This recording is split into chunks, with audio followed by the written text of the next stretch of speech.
God is dead. दोस्तों ये blasphemous था जुमला मेरा नहीं बल्कि एक वेस्टर्न फिलोसोफर फ्रेडरिक नीत्शे का है। वेस्ट में जब ये जुमला बोला गया इस फिलोसोफर की तरफ से तो वेस्ट में इस जुमले का मतलब ये लिया गया कि गॉड इज डेड का से मुराद है क्रिश्चियनिटी इज डेड। और क्रिश्चियनिटी इज डेड से मुराद है कि यार आपका जो मजहब जिसको आप फॉलो कर रहे हो वो मर गई है। इससे क्या मुराद है दोस्तों? ये उस दौर की बात है जब क्रिश्चियनिटी के दो फिरके जिसमें एक कैथोलिक्स होते हैं और दूसरे प्रोटेस्टेंट्स होते हैं, इनके दरमियान एक जंग जारी थी। कैथोलिक्स का ये मानना था कि जो पादरी हैं वही अपनी मजहब की मुकद्दस किताबें पढ़कर उनकी इंटरप्रिटेशन लोगों को दे सकते हैं, जबकि प्रोटेस्टेंट फिरके का ये कहना था कि लोगों को खुद अपनी मजहबी किताबें पढ़नी चाहिए और जो पादरी हैं उनकी अंडरस्टैंडिंग के बजाय खुद अपनी अंडरस्टैंडिंग डेवलप करनी चाहिए ताकि उनको पता चल सके कि खुदा उनसे क्या चाहता है। अब ये एक फड्डा चल रहा है और इसके दौरान ही ये फ्रेडरिक नीत्शे का जुमला भी चल रहा है। तो एक आवाज उठी वेस्ट के अंदर प्रोटेस्टेंट्स की तरफ से, उन्होंने कहा कि यार हमें गॉस्पेल को यानी इंजील जो कि मुसलमानों के नुक्ता नज़र के हिसाब से तहरीफ शुदा किताब है, ठीक है, उसको री इंटरप्रेट करने की ज़रूरत है। दोस्तों ये जो री इंटरप्रिटेशन की कहानी चली ये आज तक चल रही है। अगर आप 1960s की बात करें तो पॉप जॉन द 23rd उसने सेकंड वाटिकन काउंसिल के अंदर ये जुमला इरशाद फरमाया कि हमें अपने मज़हब को री इंटरप्रेटेट करने की और अपडेट करने की ज़रूरत है। और इसके लिए एक इटालियन वर्ड जिसको कहते हैं एग्रियोनोमेंटो, ये वजूद में आया और इसका मतलब ये था कि अपडेट किया जाए किसी भी चीज़ को। तो यहाँ पर अपडेट करने से उनकी मुराद थी कि हम अपने कॉन्सेप्ट क्रिश्चियनिटी के कॉन्सेप्ट को क्या करें, अपडेट करें। दोस्तों मसला ये है कि ये कॉन्सेप्ट वहाँ पर जब ये मसला शुरू हुआ क्रिश्चियनिटी के अंदर, तो इसी के तनाजुर में हुआ ये कि उन्होंने कहा कि यार चूंकि हमें अपने मज़हब को रिवाइव करने की ज़रूरत है, रिवाइज करने की ज़रूरत है, री इंटरप्रेटेट करने की ज़रूरत है, तो अब हमें सोचना ये है कि हम इसको किस तरह री इंटरप्रेट करें। देखिए सवाल ये बनता है कि ये री इंटरप्रिटेशन की जरूरत क्रिश्चियनिटी को क्यों पेश आई। तो इसका मैं छोटा सा बैकग्राउंड आपके सामने रखना चाहूंगा। देखिए क्रिश्चियनिटी में जो कॉन्सेप्ट है ना गॉड का, वो बहुत ही मुबहम सा है।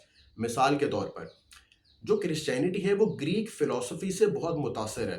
तो ग्रीक फिलोसोफर एरिस्टोटल जिसको हम अरस्तू कहते हैं, उसने भी एक गॉड का कॉन्सेप्ट दिया और उसने गॉड का कुछ इस तरह से कॉन्सेप्ट दिया कि देखें मैं यहाँ पर बात बात कर रहा हूँ, ठीक है, यानी मेरे हाथ मूव हो रहे हैं, मेरी जुबान मूव हो रही है, तो मेरी जो मूवमेंट है इसके लिए ज़रूरी है कि मैं यहाँ पर मौजूद हूँ, ठीक है, और मेरे मौजूद होने के लिए ज़रूरी है कि मेरे माँ बाप मौजूद हों और उन मेरे माँ बाप के मौजूद होने के लिए ज़रूरी है कि उनके माँ बाप मौजूद हों, so on and so fourth.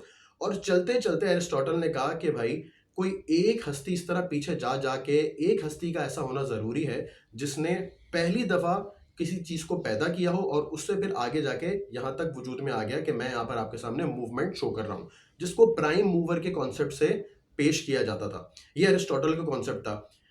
अब इस कॉन्सेप्ट ऑफ गॉड को देखें तो आगे हम अगर चलते हैं तो देखते हैं कि एक और वेस्टर्न फिलोसफर जो कि डेस्कार्ट जिसका नाम है, उसने भी एक फिलोसफी पेश की कि गॉड के वजूद के बारे में। और उसने कहा नहीं भाई ये एरिस्टोटल ने तो गलत बात की है कि असल में गॉड को प्रूफ करने का जो जरिया है ना वो रीजन की बेस पे होना चाहिए। तो मिसाल के तौर पर गॉड इज परफेक्ट और परफेक्शन के लिए जरूरी है कि कोई चीज एग्जिस्ट करती हो। तो चूंकि गॉड परफेक्ट है और परफेक्शन के लिए एग्जिस्टेंस जरूरी है, इसलिए गॉड एग्जिस्ट करता है। ये इसने एक नया कॉन्सेप्ट दिया गॉड को समझने का। फिर उसके बाद आया इमैनुअल कांट। इमैनुअल कांट ने कहा नहीं भाई एरिस्टोटल भी गलत कहता है और जो डेस्कार्ट है उसने भी गलत बात की है, बल्कि असल कॉन्सेप्ट ये है कि हमें इस तरह रीजंस की बेस पर खुदा तक पहुंचने की जरूरत नहीं है, बल्कि हमें करना ये चाहिए कि हम जो चीज़ एक्सपीरियंस करते हैं उसी चीज़ के ऊपर बिलीव करें। तो अगर हम खुदा को एक्सपीरियंस कर रहे हैं तो खुदा है, और अगर हम खुदा को अपने सेंसेस के बेसिस पे एक्सपीरियंस नहीं कर पाते तो खुदा नहीं है। तो दोस्तों ये तीन मिले जुले अजीब से कॉन्सेप्ट जब गॉड के बारे में आए तो वेस्ट के अंदर एक बेचैनी पैदा हो गई। उनको समझ में नहीं आ रहा था कि भाई किस चीज़ पर बिलीव करें और किस चीज़ पर ना करें। अब सोने पे सुहागा सुने। सोने पे सुहागा ये है कि क्रिश्चियनिटी तो एक खुदा पे बिलीव ही नहीं करती, वो तो बिलीव करती है ट्रिनिटी पे, तीन खुदा पे। अब ये तीन कॉन्सेप्ट्स और फिर ट्रिनिटी का तस्वुर, अब जब ये सारे कॉन्सेप्ट मिले तो वेस्ट वाकई खलबली मच गई उनके अंदर कि यार ये खुदा का तस्वुर है क्या। तो फिर इस तरह की आवाज़ें लगी कि यार क्रिश्चियनिटी को पूरी तरह री इंटरप्रेट करने की ज़रूरत है। अब दोस्तों इस पूरी स्टोरी से मैं आपको समझाना ये चाह रहा हूँ कि आज हमारे भी कुछ मुसलमान इस बात की कोशिश कर रहे होते हैं कि यार इस्लाम को भी री इंटरप्रेट करने की ज़रूरत है, इनलाइटमेंट की तरफ जाने की ज़रूरत है। तो मिसाल के तौर पर वो कहते हैं कि यार दियत का कानून ना बड़ा बारबैरिक सा है, दियत के कानून को चेंज होना चाहिए, इससे अमीर तबका फ़ायदा उठाता है। और जो इस्लाम में हुदूद है, चोर के हाथ काट दो और शादीशुदा ज़ानी को संसार कर दो, तो ये भी बड़ी ब्रूटल सी एक्सरसाइजेज़ हैं जो कि हमें पनिशमेंट्स नहीं देनी चाहिए। तो वो कहते हैं कि यार पूरी तरह रीइंटरप्रेट करो इस्लाम को। और इसी तरह वो कहते हैं कि यार सूद के बगैर तो माशरा चल ही नहीं सकता, तो क्या करो कि सूद को भी रीइंटरप्रेट कर दो। तो मसला ये है कि इनको ये समझना चाहिए कि ये जो गॉड का कॉन्सेप्ट है, ये क्रिश्चियनिटी में मुबहम था उनके अपनी वजह से, राइट? तो जिसकी वजह से उनको रीइंटरप्रेट करने की ज़रूरत पड़ी। जबकि इस्लाम के अंदर तौहीद का जो कॉन्सेप्ट है वो बहुत वाज़ेह है। हम एक खुदा पर यकीन रखते हैं, जिसका तरीका खुदा तक पहुंचने का अल्लाह ताला कुरान मजीद में बार बार वाज़ेह करता है कि अपने इर्द गिर्द देखो किस तरह ऊंट पैदा किया गया, किस तरह समंदर बनाए गए, किस तरह आसमानों को सुकून के बगैर क्रिएट किया गया। इन सब चीज़ों पर जब गौर करोगे तो लाजमी इस नतीजे में पहुंचोगे कि कोई एक खुदा मौजूद है। तो ये प्यारा सा सिंपल सा कॉन्सेप्ट इस्लाम ने दिया था, जबकि क्रिश्चियनिटी ने इस कॉन्सेप्ट को बिल्कुल ही खलत मलत करके अजीब सा कर दिया। तो वेस्ट में ये प्रॉब्लम आई क्रिश्चियनिटी की वजह से, और उन्होंने अपने मजहब को रीइंटरप्रेट करने की बात की, जबकि मुसलमानों में तो ये प्रॉब्लम ही नहीं थी। तो इसलिए मुसलमानों को कोई ऐसी ज़रूरत नहीं है कि हम इस प्रॉब्लम को मद्देनज़र रखते हुए हम अपने मज़हब को या हम अपने जो मज़हब के अहकामात उनको रीइंटरप्रेट करें। हाँ, कुछ ऐसी चीज़ें ज़रूर होंगी जो कि वक्त के साथ नई नहीं आएंगे। तो मिसाल के तौर पर जो बिटकॉइन है वो पहले नहीं था, अब है। सिमिलरली क्लोनिंग का कॉन्सेप्ट पहले नहीं था, अब है।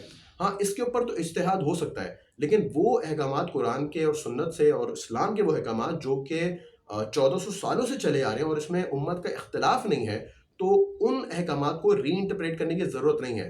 तो भाई ना सूद को रीइंटरप्रेट करने की ज़रूरत है, ना दियत के कानून को रीइंटरप्रेट करने की ज़रूरत है, बल्कि इन तमाम कवानीन को एक्चुअल सही पर स्टेट लेवल पर नाफिज करने की ज़रूरत है। तो उम्मीद है इस बात को आपको समझ में आई होगी कि जो वेस्ट की प्रॉब्लम थी वो हमारी मुसलमानों की प्रॉब्लम नहीं थी, इसलिए हमें अपने मज़हब को रीइंटरप्रेट करने की ज़रूरत नहीं है। और जो जो शख्स ये मंजन बेचता है या बेच रहा है, साफ साफ समझ लें कि वो इस्लाम का, शरीयत का दुश्मन है। इस्लाम को और शरीयत को वो सही से नहीं समझता, और उसके निफास में भी ये बंदा या कोई भी अगर पार्टी है तो वो रुकावट है। Thank you so much.